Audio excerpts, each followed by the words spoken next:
Hello student, I welcome you all on quick echo. तो आज हम दिसंबर 2008 के हमने कुछ क्वेश्चंस किए थे, 25 क्वेश्चंस। आज हम उसके आगे के क्वेश्चंस करेंगे नेट जेआरएफ के। तो चलिए स्टार्ट करते हैं। जिसने भी नहीं देखा वो प्लेलिस्ट में जाके देख सकता है। तो देखिए, हमारा फर्स्ट क्वेश्चन है असर्शन एंड रीजनिंग से रिलेटेड। तो हमारा असर्शन है low level of labour productivity exist in under developed countries. तो ये बात सही है कि अंडर डेवलप्ड कंट्रीज़ भले ही लेबर इंटेंसिव हो बट फिर भी उनकी प्रोडक्टिविटी लो ही होती है। तो ये बात सही है। नेक्स्ट रीज़न देखते हैं, it is due to the lack of physical capital. तो देखिए, ज़रूरी नहीं है, ये बात सही है कि लैक ऑफ फिजिकल कैपिटल भी होता है, ये बात इंडिविजुअली सही है, लेकिन ये इसका रीज़न नहीं है कि जो लेबर की प्रोडक्टिविटी लो होती है सिर्फ और सिर्फ फिजिकल कैपिटल से ही होती है, क्योंकि इसके बहुत सारे रीज़न हो सकते हैं। तो हम सिर्फ एक रीज़न के बेस पे हम ये नहीं, इसका रीज़न नहीं मान सकते, इसीलिए ये इंडिविजुअली दोनों करेक्ट हैं और लेकिन इसका ये करेक्ट एक्सप्लेनेशन नहीं है। तो हमारा ऑप्शन डी करेक्ट हो जाएगा।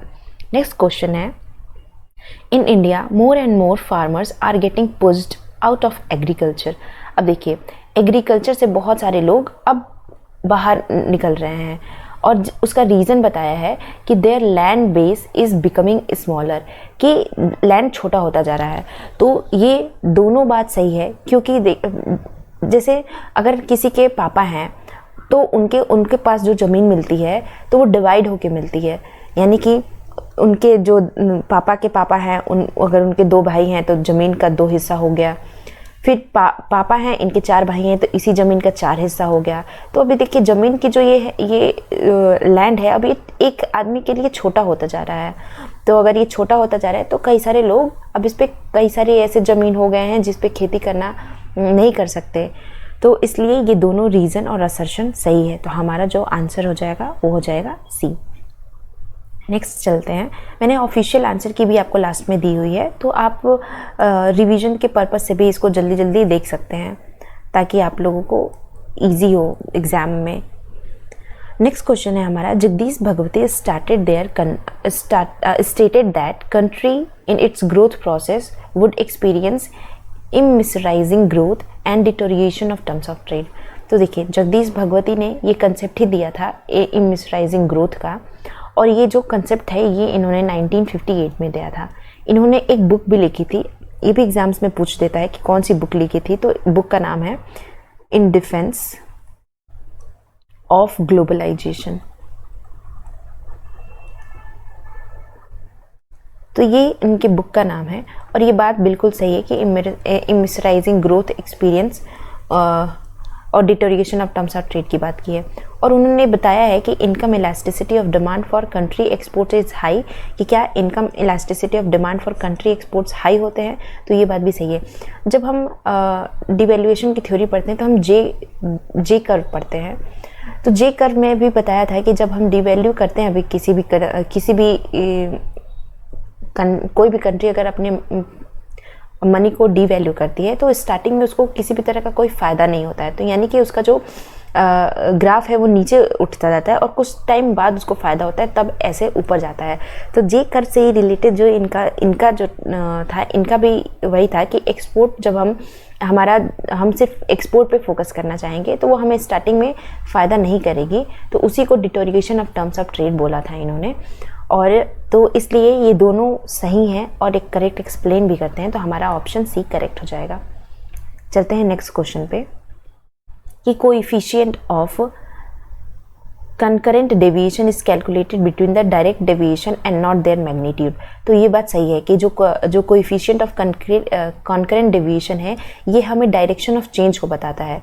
ये सिर्फ डायरेक्शन ऑफ चेंज की बात करता है, ना ही मैग्नीट्यूड की बात करता है। तो ये बात सही है कि डायरेक्शन ऑफ डेविएशन की बात करता है, नॉट देयर मैग्नीट्यूड।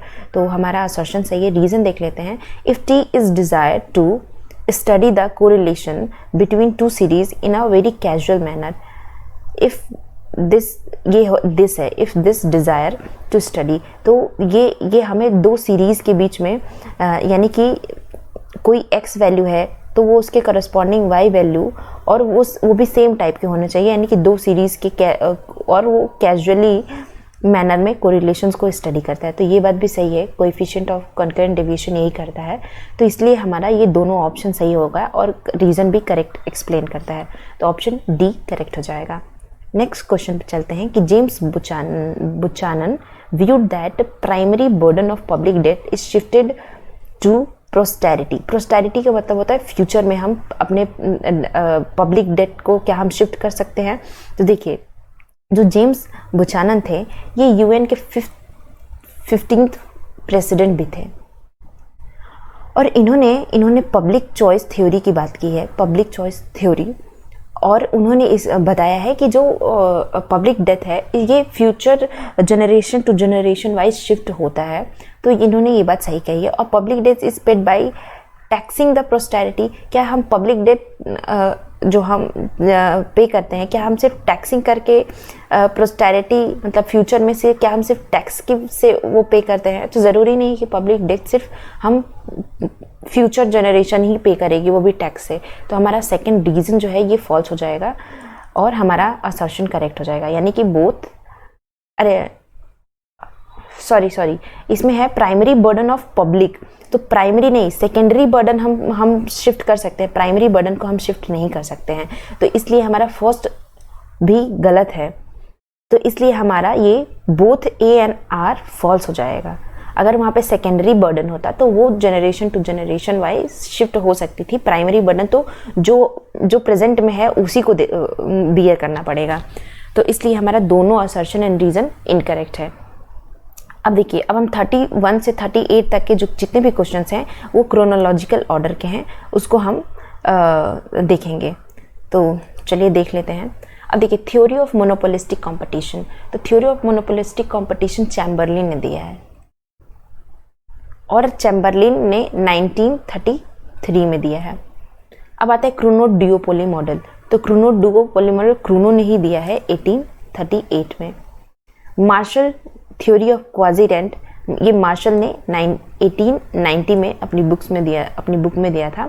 और स्वीजी किंग डिमांड कर, ये स्वीजी ने दिया है 1939 में।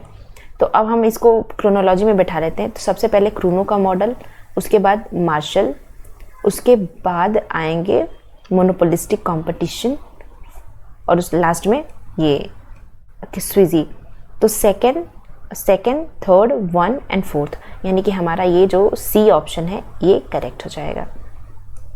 अब नेक्स्ट चलते हैं पीकॉक वाइसमैन हाइपोथेसिस। तो peacock Wiseman hypothesis peacock Wiseman ने ही दिया था, जिसमें इन्होंने डिस्प्लेसमेंट, इंस्पेक्शंस, 3 इफेक्ट की बात की है और कंसंट्रेशन। तो ये इन्होंने दिया है, पीकॉक वाइसमैन ने अपनी हाइपोथेसिस 1961 में दिया है।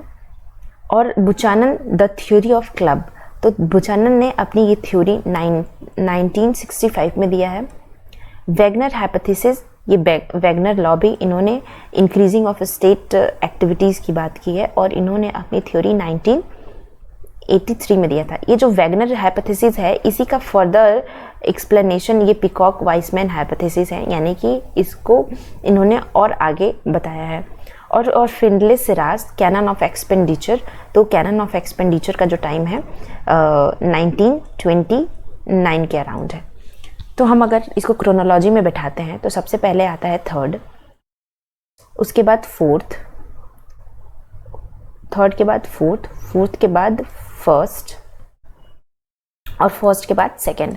तो यानी कि थर्ड, फोर्थ, फर्स्ट, सेकंड हमारा ऑप्शन में, ये डी ऑप्शन में है, तो ये हमारा करेक्ट हो जाएगा। अब चलते हैं नेक्स्ट क्वेश्चन की तरफ।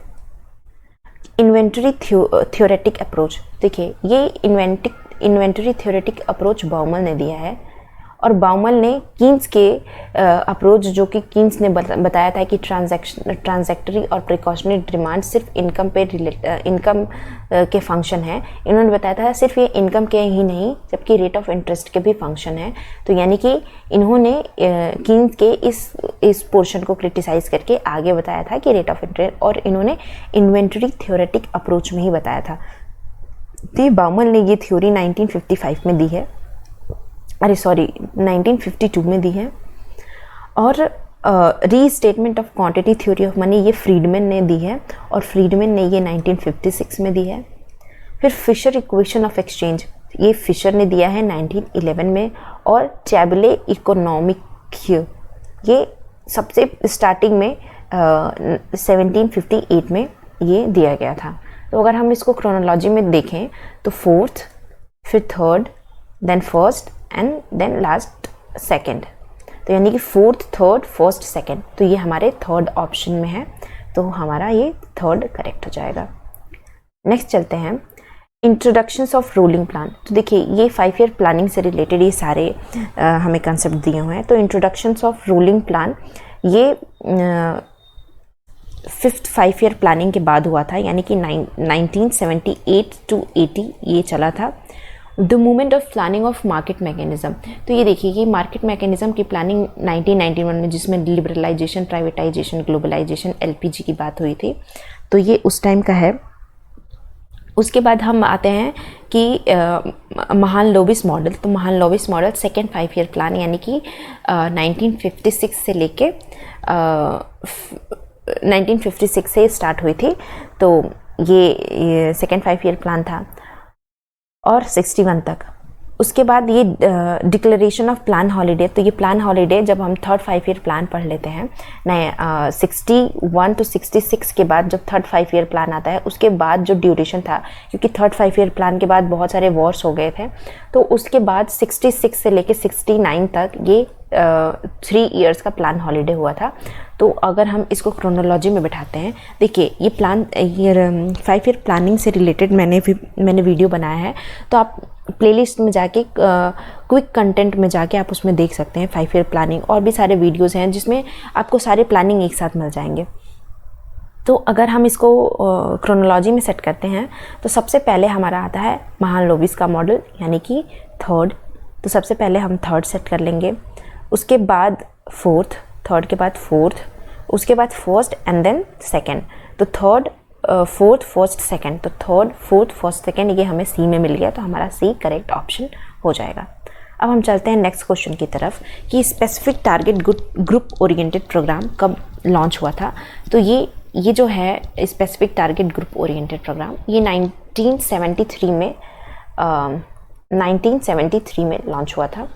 इंट्रोडक्शन ऑफ फैमिली प्लानिंग, तो देखिए जब नेशनल फैमिली प्लानिंग का इंट्रोडक्शन 1952 में ही किया गया था। उसके बाद डायरेक्ट एंटी पॉवर्टी प्रोग्राम, तो डायरेक्ट एंटी पॉवर्टी प्रोग्राम 1990, ये एंटी पॉवर्टी प्रोग्राम और गरीबी हटाओ वाला जो स्लोगन है, ये तो 5th 5 ईयर प्लान में ही आया था, लेकिन जो ये बहुत सारे प्रोग्राम जो लॉन्च हुए थे वो 1993 में हुए थे। उसके बाद ये जो लास्ट है हमारा मिनिमम नीड प्रोग्राम, तो ये मिनिमम नीड प्रोग्राम जो है ये हमारा आया था 1974 में, यानी कि 5th 5 ईयर प्लानिंग के स्टार्टिंग में आया था। तो हम देख लेते हैं। तो सबसे पहले हमारा ये इंट्रोडक्शन ऑफ फैमिली प्लानिंग, यानी कि सेकंड ऑप्शन, उसके बाद फर्स्ट, उसके बाद फोर्थ एंड लास्ट में थर्ड, तो हमारा ये फर्स्ट आंसर करेक्ट हो जाएगा। नेक्स्ट चलते हैं। देखिए WTO के मिनिस्ट्रियल कॉन्फ्रेंस से बहुत सारे क्वेश्चंस आए हैं, अभी भी क्वेश्चंस पिछले ईयर में पूछे गए थे। तो ये देखिए 2008 का पेपर सॉल्व कर रहे हैं, इससे पहले भी 2-3 बार पूछे जा चुके हैं। जिन्होंने नहीं देखा वो इसी प्लेलिस्ट में जाके देख सकता है कि बहुत सारे मैंने क्वेश्चन सॉल्व कराए हैं, जिसमें मैंने ये आप लोगों को सीरियल वाइज दिया भी है कि कौन सा मिनिस्ट्रियल कौन से मीटिंग कब हुई थी। तो देखिए जो कनकन की मीटिंग है ये 2003 में हुई थी। WTO की हांगकांग की मीटिंग ये 2005 में हुई थी। सिंगापुर की सबसे पहली मीटिंग है जो कि 1996 में हुई थी, और उसके बाद ये जो दोहा है ये 2001 में हुई थी। तो अगर हम इसको करें तो सबसे पहले third, fourth, first and then second, तो थर्ड, फोर्थ, फर्स्ट, सेकेंड ये हमारे बी में है, तो हमारा ऑप्शन बी करेक्ट हो जाएगा। नेक्स्ट क्वेश्चन की तरफ चलते हैं। अब देखिए इसमें है नरेगा एम्प्लॉयमेंट गारंटी प्रोग्राम, यानी कि नरेगा ये 2000 सबसे पहले जो हमारा इसमें आया है ये है प्रधानमंत्री ग्राम सड़क योजना। तो सबसे पहले हमारा प्रधानमंत्री ग्राम सड़क योजना, उसके बाद हम देखें तो उसके बाद आया है ये अंत्योदय अन्न योजना, ये सबसे पहले आया है, तो हमारा थर्ड आया है। उसके बाद ये प्रधानमंत्री ग्राम सड़क योजना, उसके बाद संपूर्ण ग्रामीण रोजगार योजना और नरेगा, ये 2006 में आया है, तो ये सबसे लास्ट में आएगा। तो यानी कि हमारा जो ऑप्शन हो जाएगा वो है थर्ड, फोर्थ, सेकेंड एंड 1। अब देखिए फाइनेंस कमीशन के चेयरमैन के बारे में देखें तो केसी नियोगी ये सबसे पहले आएंगे, यानी कि सबसे पहले हमारा जो ऑप्शन होगा वो है फोर्थ। उसके बाद हैं ये रंगनार, पीवी रंगनार। उसके बाद हमारे आए थे केपी साल्वे और सब लास्ट में रंगराजन। ये 10th 11th नंबर पे फाइनेंस कमीशन के चेयरमैन थे। तो यानी कि इसका जो हमारा हो जाएगा ये क्रोनोलॉजी सेकंड करेक्ट हो जाएगा। अब हम चलते हैं नेक्स्ट क्वेश्चन की तरफ। अब देखिए इसके बाद ये हमारा मैच द फॉलोइंग है। तो लिमिट प्राइसिंग थ्योरी बेन ने दिया है। सेलिंग कॉस्ट चैम्बरलिन का कंसेप्ट है। सेल्स मैक्सिमाइजेशन थ्योरम बाउमल ने दिया है। और ये growth maximisation model of the firm ये मैरिस ने दिया है। तो अगर हम इसको मैच करें तो फर्स्ट से हमारा थर्ड मैच होगा, यानी कि फर्स्ट से थर्ड यहाँ भी है, थर्ड यहाँ भी है। सेलिंग कॉस्ट फर्स्ट, तो यानी कि हमारा जो पहला ऑप्शन है वो करेक्ट हो जाएगा यहीं से, और हमने मैच कर लिया। नेक्स्ट क्वेश्चन पे चलते हैं। Increasing returns to scale. तो देखिए ये जो जब हम कॉप डगलर प्रोडक्शन फंक्शन पढ़ते हैं तो यहाँ पे β1 प्लस β2 जब हम देखते हैं तो अगर 1 के इक्वल है तो कांस्टेंट रिटर्न्स टू स्केल होता है। अगर ये ग्रेटर दैन 1 है तो इंक्रीजिंग रिटर्न्स, लेस दैन 1 है तो डिक्रीजिंग रिटर्न्स। तो इस तरह से होता है। तो अगर हम देखें इंक्रीजिंग रिटर्न्स, तो इंक्रीजिंग रिटर्न्स यानी कि ये दोनों +1 एडिशन बड़ा होना चाहिए। तो यानी कि फर्स्ट का सेकेंड। डिमिनिशिंग रिटर्न्स, देखिए एक है डिमिनिशिंग रिटर्न्स टू स्केल और डिमिनिशिंग रिटर्न्स टू फैक्टर। जब हम फैक्टर की बात करते हैं तो वो उसमें एडिशन नहीं आता है, तो हमारा एडिशन नहीं आएगा, तो हमारा ये फैक्टर है। तो फर्स्ट वाला जो ऑप्शन है ये इससे मैच कर जाएगा। और डिमिनिशिंग रिटर्न यानी कि इससे हो जाएगा जो लेस देन 1 है, कांस्टेंट इक्वल टू 1। तो अगर हम मैच करेंगे तो डी का फर्स्ट हो जाएगा, फर्स्ट का सेकेंड का थर्ड का फोर्थ, यानी कि हमारा ये जो सी ऑप्शन है ये मैच कर रहा है। तो इसलिए हमारा ऑप्शन सी करेक्ट होगा। नेक्स्ट चलते हैं रिवील्ड प्रेफरेंस हाइपोथेसिस। तो रिवील्ड प्रेफरेंस हाइपोथेसिस किसने दिया है? तो revealed preference hypothesis Samuelson, quasi rent Marshall, elasticity of substitution Minhas और सोशल वेलफेयर फंक्शन बर्गसन। तो अगर हम इसको मैच करते हैं तो ये हो जाएगा फोर्थ,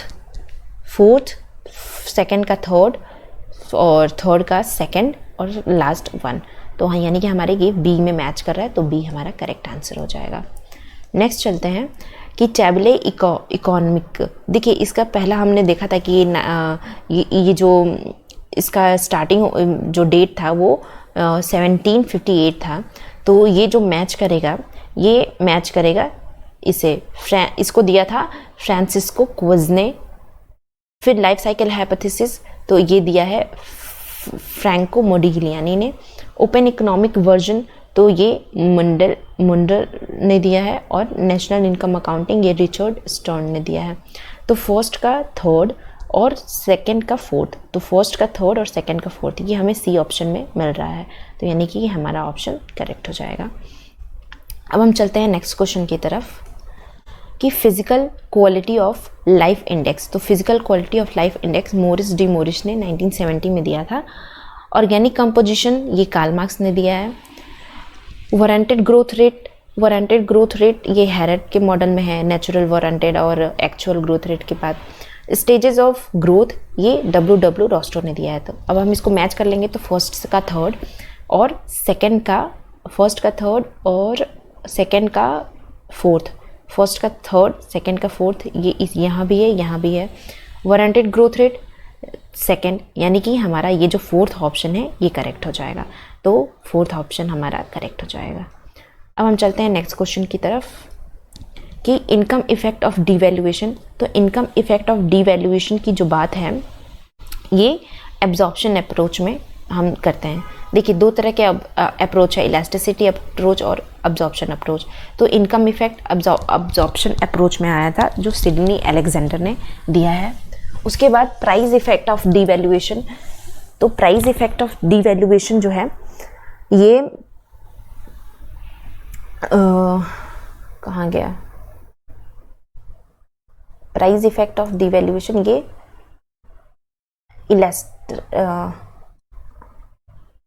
देखिए इंटरनेशनल लिक्विडिटी, तो ये एसडीआर जो है, एसडीआर ये इंटरनेशनल लिक्विडिटी के लिए है। द मेजर ऑफ करेक्ट, देखिए ये जो करेक्ट के बाद डिसइक्विलिब्रियम इन बीओपी, ये यहाँ पे चला गया, यही कंफ्यूजन कर रहा था कि ये क्या है, एसडीआर डिसइक्विलिब्रियम नहीं है। देखिए ये correction a measure to correct disequilibrium, यहाँ पे डिसइक्विलिब्रियम इन बीओपी। तो हम कैसे करते हैं, अगर हमें डिसइक्विलिब्रियम को करेक्ट करना है तो हम डेप्रिसिएशन करते हैं। तो यानी कि सी का फर्स्ट, तो फर्स्ट का फोर्थ, ए का फोर्थ, ए का फोर्थ, तो ए का फोर्थ यहाँ पे है। यानी कि जो हमारा ऑप्शन है ये हमारा ये इससे ये मैच कर रहा है। फर्स्ट का एक मिनट, ये हमें लग रहा है कि ये क्वेश्चन गलत है, इसका ऑप्शन गलत दिया हुआ है। ए का फोर्थ, तो ए का फोर्थ हो गया, बी का सेकंड, बी का सेकंड, सी का फर्स्ट एंड डी का थर्ड। हमें ये ऑप्शन मिल रहा है यानी कि ये सी, तो हमारा सी करेक्ट हो जाएगा। अब हम चलते हैं नेक्स्ट क्वेश्चन की तरफ कि रेगुलेशन ऑफ कैपिटल मार्केट। तो कैपिटल मार्केट को रेगुलेट कौन करता है, तो कैपिटल मार्केट का रेगुलेशन हमें सेबी करता है। सेलेक्टिव क्रेडिट कंट्रोल्स का यूज़ आरबीआई करता है। मिनिमम सपोर्ट प्राइस जो सीएसीपी है, कमीशन ऑन कॉस्ट प्राइसिंग और प्लान ट्रांसफ़र, ये गार्डगिल फार्मूला ने दिया है। यानी कि ए का फोर्थ, बी का थर्ड, सी का फर्स्ट एंड डी का सेकंड। तो fourth third second, first second, fourth third first second, तो हमारा ये फोर्थ वाले ऑप्शन में मैच कर रहा है, तो ये हमारा आंसर हो जाएगा। अब हम चलते हैं नेक्स्ट क्वेश्चन की तरफ। अब देखिए ये लिखने में ये एनसीआर है, मैं यहाँ पे लिख दे रही हूँ, ये एनसीआर है, ये परमुटेशन कॉम्बिनेशन के ये क्वेश्चंस हैं। ये NCR into factorial N minus R, और ये लिखा हुआ है एनपीआर, ये परमुटेशन का फॉर्मूला है ये। और ये जो ऑप्शन है यहाँ पे ये ऐसे है, एन अपॉन ये आर फैक्टोरियल, ये सिर्फ एन फैक्टोरियल, ये एन अपॉन ये factorial N upon factorial N minus R into R, और ये है N factorial upon factorial N minus R. तो देखिए जब हम कॉम्बिनेशन का अगर फॉर्मूला देखते हैं तो कॉम्बिनेशन का फॉर्मूला होता है factorial N upon N minus R. तो यानी कि हमारा जो ए है ये मैच करेगा इंटू एन आर माइनस, तो ये हाँ ये मैच करेगा थर्ड से, और इसका ये भी फॉर्मूला होता है एन सी आर कॉम्बिनेशन वाला, जो ये है लास्ट वाला फैक्टोरियल एन और एन माइनस आर।